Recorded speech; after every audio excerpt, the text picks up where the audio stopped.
ಸನ್ಮಾನ್ಯ ರಾಮಲಿಂಗಾರೆಡ್ಡಿ ಸಾಹೇಬರು ಸಾರಿಗೆ ಮತ್ತು ಉಸ್ತುವಾರಿ ಸಚಿವರಾಗಿರ್ತಕ್ಕಂಥ ರಾಮಲಿಂಗಾರೆಡ್ಡಿ ಸಾಹೇಬರನ್ನ ಹೃದಯಪೂರ್ವಕವಾಗಿ ನಮ್ಮೆಲ್ಲರ ಪರವಾಗಿ ಆತ್ಮೀಯವಾದ ಸ್ವಾಗತವನ್ನು ಬಯಸ್ತಾ ಇದ್ದೀನಿ.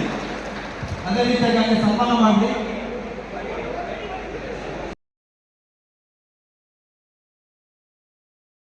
ಒಂದು 15 ನಿಮಿಷ ಕಾಲ ಊಟದ ಯಾರು ಮ್ಯಾನೇಜ್ಮೆಂಟ್ ಸ್ಟಾಪ್ ಮಾಡಿ ಇದೀಗ ತಾನೇ ನಮ್ಮ ನಿಮ್ಮೆಲ್ಲರ ನೆಚ್ಚಿನ ನಾಯಕರು ಸಾರಿಗೆ ಮತ್ತು ಉಸ್ತುವಾರಿ ಸಚಿವರಾದಂತಹ ಸನ್ಮಾನ್ಯ ರಾಮಲಿಂಗಾರೆಡ್ಡಿ ಸಾಹೇಬರು ಬಂದರೆ ಅವರಿಗೆ ಆತ್ಮೀಯವಾದ ಸ್ವಾಗತವನ್ನು ಬಯಸ್ತಾ ಇದ್ದೀನಿ. ಈ ಕಾರ್ಯಕ್ರಮಕ್ಕೆ ವಿಶೇಷವಾಗಿ ಆಗಮಿಸಿರ್ತಕ್ಕಂಥ ಎಲ್ಲ ಕಾಂಗ್ರೆಸ್ನ ಒಂದು ವಲಯರು, ಪದವೀಧರರು, ವಿಶೇಷವಾಗಿ ಶಿಕ್ಷಕರೆಲ್ಲ ತಾವೆಲ್ಲ ಆಗಮಿಸಿದ್ರ. ಯಾರಿಗೆ ದಯಮಾಡಿ ಎಲ್ಲ ಕೂತ್ಕೊಳ್ಳಿ. ಇಲ್ಲಿ ನಿಂತಿರ್ತಕ್ಕಂಥ